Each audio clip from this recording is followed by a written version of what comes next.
வணக்கம். நீங்க எங்களோட பகிர்ந்துகிட்ட இந்த கவிதை வரிகளை படிச்சப்போ உண்மையா சொல்றேன், என்ன சொல்றதுனே தெரியல. ஆமா. ரொம்ப ஆழமான, அதே சமயம் மனச பிசையிற மாதிரி ஒரு உணர்வு. சாத்தானின் முகமூடி அணிந்த தேவதை. இந்த தலைப்பே போதும், உள்ள என்ன இருக்குன்னு ஒரு ஐடியா கிடைச்சிரும். ஆமா. தலைப்பே ஒரு பெரிய முரண்பாடு தான்.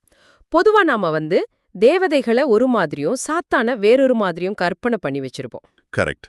ஆனா ரெண்டையும் ஒன்னா சேர்த்தா, அதுதான் இங்க இருக்கிற ஒரு சுவாரஸ்யமே. நிச்சயமா. இன்னைக்கு நாம இந்த வரிகளுக்குள்ள முழுசா இறங்கி பார்க்க போறோம். இது வெறும் வார்த்தைகள் இல்ல. ஒரு மனுஷனோட முழு வாழ்க்கையோட வலி, வேதனை, தத்துவம் எல்லாமே இதுக்குள்ள அடங்கியிருக்கு. ம். சரி, முதல் வரியிலிருந்தே ஆரம்பிப்போம். எந்த ஒரு அறிமுகமும் இல்லாம நேரா விஷயத்துக்கு வருது. இந்த நகரம் என்னை சாத்தான் என்று அழைக்கிறது. ஆமா. யோசிச்சு பாருங்க, யாரோ ஒருத்தர் இல்ல, ரெண்டு பேர் இல்ல, ஒரு நகரமே ஒருத்தனை சாத்தான் சொல்லுது. என்ன ஒரு தனிமை, என்ன ஒரு கொடுமையான முத்திரை அது. அதுலதான் முக்கியமான ஒரு உளவியல் அம்சம் இருக்கு. நாம இத லேபிளிங் தியரின்னு சொல்வோம். ஒரு சமூகம் ஒருத்தர் மேல ஒரு முத்திரைய குத்திட்டா, ம் காலப்போக்குல அவங்களே அதை நம்ப ஆரம்பிச்சிருவாங்க. இல்லைன்னா அந்த முத்திரைக்கு ஏத்தா மாதிரி நடந்து கொள்ள நிர்பந்திக்கப்படுவாங்க. ஆனா இங்க சுவாரஸ்யம் என்னன்னா, அந்த கேள்விக்கான பதிலையும் அடுத்த வரியிலே கவிதை சொல்லுது. ஆமா, முகம் பயமா இருந்தா இதயமும் கருப்புன்னு நினைக்கிறாங்க. இது எவ்ளோ ஒரு மேலோட்டமான பார்வை இல்லையா? ரொம்ப. ஒருத்தரோட தோற்றத்தை வச்சு அவங்க குணத்தை முடிவு பண்றது. நாம எல்லாருமே இதை எங்கேயோ ஒரு இடத்துல செஞ்சிருப்போம், இல்லனா நமக்கு இது நடந்திருக்கும். இதுக்கு ஹார்ன் எஃபெக்ட்னு ஒரு பேர் இருக்கு. ஒருத்தர்கிட்ட நமக்கு பிடிக்காத ஒரே ஒரு குணம், அதாவது இங்க அந்த பயமுறுத்துற முகம், அது தெரிஞ்சா போதும். ஓ, அவங்க கிட்ட இருக்கிற மத்த எல்லா விஷயத்தையும் நாம எதிர்மறையா தான் பாப்போம். அவங்க நல்லது செஞ்சா கூட இதுக்கு பின்னாடி ஏதோ உள்நோக்கம் இருக்கும்னு சந்தேகப்படுவோம்.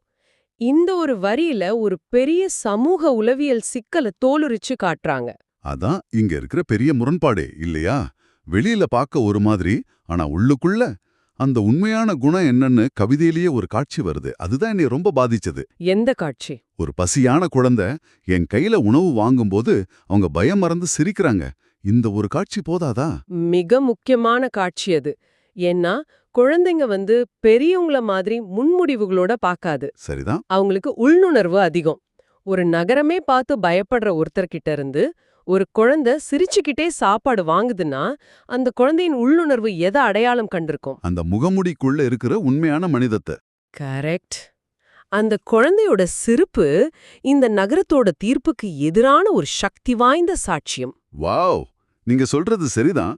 அந்த குழந்தையோட சிரிப்பு தான் உண்மையான தீர்ப்பு. ஆனா ஒரே ஒரு விஷயத்த ஒத்துக்கிறாரு. யாரும் பார்க்காத நேரத்துல நான் நல்லவனாகிறேன். இது கேட்க கொஞ்சம் விசித்திரமா இருக்கு. ஏன் யாரும் பார்க்காதப்ப நல்லவனா இருக்கணும்? நல்லவனா இருக்கிறதுக்கு எதுக்கு ஒளிவு மறைவு? இது ரெண்டு விதமா இருக்கலாம்.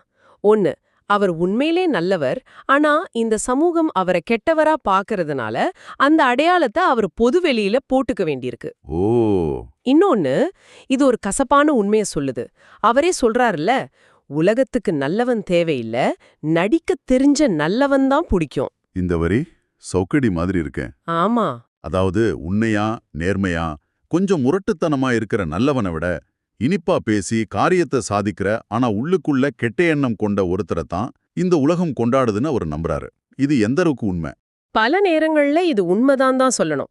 சமூகம் பெரும்பாலும் வசதியான பொய்களை தான் விரும்புது, சங்கடமான உண்மைகளே இல்ல. உண்மையான அக்கறை சில சமயம் கடினமான வார்த்தைகள்ல வெளிப்படலாம். ஆனா போலி அக்கறை எப்பவும் இனிப்பான வார்த்தைகளால தான் மூடப்பட்டிருக்கும். இவர் அந்த போலியான இனிப்பை கொடுக்க தயாரில்ல. ஓகே. அதனால தன்னோட உண்மையான நன்மைய மறைச்சு வச்சுட்டு உலகம் எதிர்பார்க்கிற அந்த கடினமான முகத்தை காட்டிக்கிட்டு வாழ்றாரு. அது அவர் விரும்பி ஏத்துக்கிட்ட வாழ்க்கையில, சமூகம் அவர் மேல திணிச்ச ஒரு வேஷம். அப்ப இங்க ஒரு பெரிய கேள்வி வருது. ஏன் இந்த வேஷம்? எது ஒரு மனுஷனே இப்படி ஒரு நிலைக்கு தள்ளும்? ஏன் ஒருத்தர் வேணும்னே கெட்டதை நடிக்கணும், அதுவும் நல்லவரா இருந்துகிட்டே? இந்த கேள்விதான் இந்த கவிதையோட இதயத்துக்கே நம்மள கூட்டிட்டு போகுது. இது ஒரு தேர்வு இல்ல, இது ஒரு விளைவு. ஒரு பெரிய பாதிப்புக்கு பிறகு வர்ற விளைவு. ஆமா, ஒருத்தர் அவர்கிட்ட நீ நல்லவனா கெட்டவனான்னு கேக்குறப்போ அவர் சொல்ற பதில் இதுதான். உண்மை என்னன்னா, நான் கெட்டவனா நடிக்கிறேன், நல்லவன். ஆனா அந்த நடிப்புக்கு பின்னாடி இருக்கிற காரணத்தை அவர் சொல்லும்போதுதான் மொத்த கதையும் நமக்கு புரியுது. ஒரே வரி, ஆனா அதுக்குள்ள ஒரு வாழ்க்கையோட மொத்த வலியும் இருக்கு. நல்லவனா இருந்ததால தான் ஒரு நாள் எல்லாத்தையும் இழந்தேன். இந்த வரிதான். இதுதான் எல்லாத்தையும் மாத்திர புள்ளி. அந்த எல்லாத்தையும்ங்கிற வார்த்தையில என்னவெல்லாம் அடங்கி இருக்கும்னு யோசிச்சு பாருங்க. ஆமா. அது ஒருவேளை நம்பிக்கையா இருக்கலாம், உறவுகளா இருக்கலாம், சொத்தா இருக்கலாம், இல்ல தன் மேல தனக்கு இருந்த மரியாதையா கூட இருக்கலாம். எனக்கு என்ன தோணுதுன்னா, ஒருவேளை அவர் எல்லோரையும் நம்பி, ரொம்ப அன்பா, சிரிச்சு பேசி, உதவி செஞ்சு வாழ்ந்திருக்கலாம். ம். ஆனா, அந்த நல்ல குணத்தையே பயன்படுத்தி, யாரோ அவரை மிக மோசமா ஏமாத்தி இருக்கணும். இல்லனா முதுகுல குத்தி இருக்கணும். ஒருத்தரோட நன்மையே அவரோட பலவீனமா பார்க்கப்பட்டு, அதுக்காகவே அவர் தண்டிக்கப்பட்டா, அதுக்கு மேல ஒரு பெரிய வலி இருக்க முடியாது. சரியா சொன்னீங்க. இது ஒரு ஆழமான உளவியல் அதிர்ச்சி. இத டிராமா ரெஸ்பான்ஸ்னு சொல்வோம். ஓ, டிராமா ரெஸ்பான்ஸ். ஆமா. ஒருத்தர் தன்னோட மென்மையான குணத்தால காயப்படும்போது, எதிர்காலத்துல அப்படி ஒரு காயம் ஏற்படாம இருக்க, தன்னை சுத்தி ஒரு பெரிய சுவர கட்டிக்கொள்வாங்க. அந்த சுவர் தான் இங்க சாத்தான் முகம். அப்படியா? அது கோபத்தோட வெளிப்பாடு இல்ல, அது பயத்தோட வெளிப்பாடு. மீண்டும் ஏமாந்துடக்கூடாது, மீண்டும் காயப்பட்டுடக்கூடாதுங்கிற பயம். அப்போ அந்த முகமூடி மத்தவங்கள பயமுறுத்த இல்ல தன்னை பாதுகாத்துக்க. வாவ், அந்த மாற்றத்தை அவரே விவரிக்கிறாரு. அந்த நாள்ல இருந்து என் முகம் சாத்தானா மாறிடுச்சு. ஆனா இதயம் மட்டும் தேவதையா தான் இருக்கு. ஆமா. இந்த சாத்தான் முகமூடி. அது மட்டுமல்ல, அவர் தன்னை சுத்தி இருக்கிறவங்கள ரொம்ப ஆழமா கணிக்கிறாரு.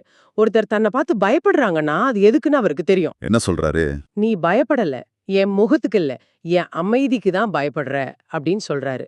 இதுல ஒரு அபாரமான நுண்ணறிவு இருக்கு. இது உண்மைதான்.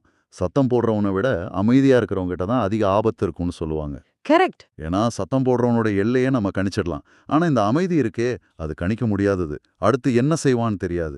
அந்த கணிக்க முடியாத தன்மை தான் மத்தவங்களுக்கு பயத்தை கொடுக்குதுன்னு அவர் உணர்ந்திருக்காரு. இது இன்னும் ஆழமா பார்த்தா, அந்த அமைதி அவருடைய பலம். அவர் உணர்ச்சி வசப்பட்டு எதையும் செய்ய மாட்டாரு. யோசிச்சு நிதானமா செயல்படுவாரு. அவருடைய அந்த அமைதி, அவர் கடந்து வந்த பாதையோட விளைவு. பல வலிகளை தாங்கிக்கிட்ட ஒருத்தரால தான் இப்படி ஒரு அசைக்க முடியாத அமைதியோட இருக்க முடியும். அந்த அமைதி தான் அவரோட கவசமும் கூட. சரி, இந்த கவசம், இந்த முகமூடி, இந்த அமைதி, இது எல்லாத்துக்கும் பின்னாடி அவருடைய உண்மையான நோக்கம் என்ன? அவர் யாருக்காக இதெல்லாம் செய்யறாரு? அதுதான் அடுத்த முக்கியமான பகுதிக்கு நம்மளை கூட்டிட்டு போகுது. அவர் ஒரு பாதுகாவலன். ஆமா, அவர் தனக்காக மட்டும் இந்த முகமூடிய அணியல. அவரோட செயல்கள் எல்லாமே தனக்கு முக்கியமான ஒருத்தரை பாதுகாக்கிறத நோக்கி தான் இருக்கு. அதுக்கு ஒரு மிக உறுதியான வாக்குறுதியை கொடுக்கறாரு. இந்த இருள் உன்னை தொடவிட மாட்டேன். இங்க இருள்ங்கிறது வெறும் வெளிச்சமின்மை இல்ல. இல்ல. அது துரோகம், ஆபத்து, இந்த சமூகத்தோட அழுக்கு. அந்த இருள் கிட்ட வராம பாத்துக்க அவர் என்ன விலை கொடுக்கவும் தயாரா இருக்காரு. அந்த அர்ப்பணிப்போட உச்சம் அடுத்த வரியில தெரியுது. என் உயிர் போனாலும் பரவாயில்ல, நீ பாதுகாப்பா இருக்கணும். இது வெறும் சினிமா வசனம் மாதிரி இல்ல.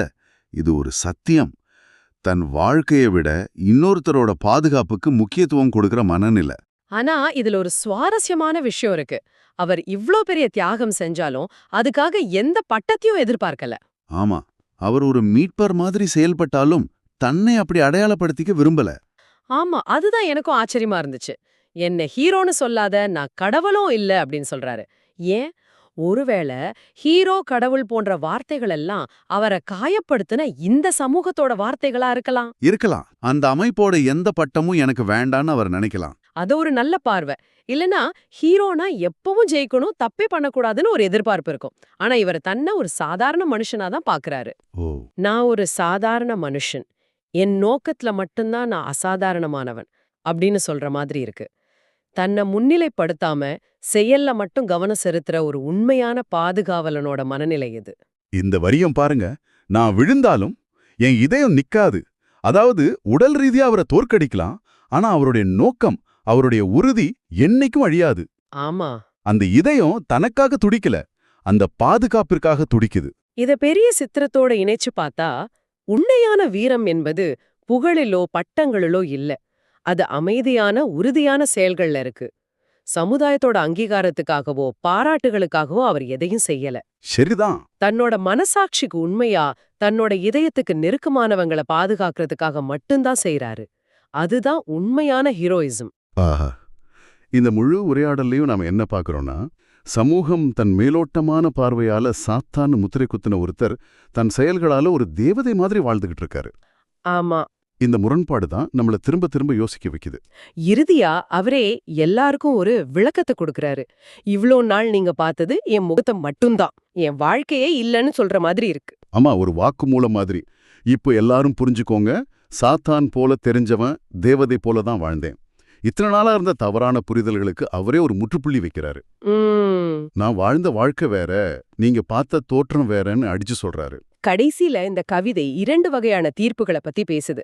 ஒன்னு இந்த சமூகம் கொடுக்கிற தீர்ப்பு, இன்னொன்னு இதைவிட மேலான ஒரு தீர்ப்பு, ஒரு தெய்வீக தீர்ப்பு. ஓ, சமூகத்தோட குறைய உலகம் முகத்தை பார்த்து தீர்ப்பளிக்கும் என்ற வரி சுட்டிக்காட்டுது. இதுதான் நாம வாழ உலகத்தோட யதார்த்தம் இல்லையா? ஆமா. ஆனா உண்மையான மதிப்பீடு எதுங்கிறத அடுத்த வரி ரொம்ப அழகா சொல்லுது. கடவுள் இதயத்தை மட்டும்தான் பார்க்கறார். கரெக்ட். உலகத்தோட தீர்ப்பு முகத்தை வச்சு, ஆனா கடவுளோட தீர்ப்பு இதயத்தை வச்சு. இந்த ரெண்டுக்கும் நடுவுல தான் இந்த கதாபாத்திரத்தோட வாழ்க்கை ஒரு போராட்டமா நடந்திருக்கு. உலகத்தின் பார்வையில அவர் ஒரு சாத்தான், ஆனா கடவுளின் பார்வையில ஒருவேளை அவர் ஒரு தேவதையா இருக்கலாம். இது ஒரு பெரிய நம்பிக்கையை கொடுக்குது. இந்த உலகத்துல நாம தப்பா புரிஞ்சு கொள்ளப்படலாம், தவறா மதிப்பிடப்படலாம். ஆனா உண்மையை அறிஞ்ச ஒரு சக்தி இருக்குங்கிற நம்பிக்கை இந்த கதாபாத்திரத்துக்கு மட்டும் இல்ல. ஒருவேளை நம்ம எல்லாருக்குமே ஒரு ஆறுதலான விஷயம்தான். ஆனா நிச்சயமா இந்த வரிகள் நம்மள சும்மா கடந்து போக விடாது. ஒருத்தரோட உண்மையான குணம் அவங்க தோற்றத்துல இல்ல, அவங்க போடுற உடையில இல்ல, அவங்க சிரிக்கிறாங்களா இல்லையாங்கிறதுல இல்ல. அது அவங்களோட இதயத்துல, அவங்களோட செயல்கள்ல தான் இருக்கு. மக்கள் அணியிற முகமூடிகளுக்கு அப்பால பாக்கறதுக்கு இது நம்ம எல்லாருக்கும் ஒரு சவால் விடுக்குது. இறுதியா உங்களுக்காக ஒரு சிந்தனை. இந்த கவிதையோட கடைசி வரிகள் ஒன்னு எடுத்துக்கலாம். சில தேவதைகள் நரக முகத்தோட தான் நடக்கறாங்க. வாவ். இது வெறும் ஒரு கவிதை வரி இல்ல, இது ஒரு வாழ்க்கை தத்துவம். சில நேரங்கள்ல நன்மை கூட நமக்கு பிடிக்காத ஒரு பயமுறுத்துற தோற்றத்துல தான் வரும். இது நம்மள யோசிக்க வைக்குது இல்லையா? நம்ம வாழ்க்கையில நாம முதல்ல பார்த்து தப்பா எடை போட்ட, ஆனா பழக பழக அடடா இவங்க எவ்வளவு நல்லவங்கன்னு ஆச்சரியப்பட்ட அப்படிப்பட்ட நரக முகம் கொண்ட தேவதைகள் யாரையா சந்திச்சிருக்கோமா? அப்படி சந்திச்சிருந்தா அவங்களோட உண்மையான இதயத்தை நாம முதல்ல பார்க்க தவறியதற்கு காரணம் என்னவா இருக்கும்? நம்மளோட சொந்த முன்முடிவுகளா, இல்ல இந்த சமூகம் நமக்கு கற்றுக் கொடுத்த பாடங்களா? ஒரு நிமிஷம் யோசிச்சு பாருங்க.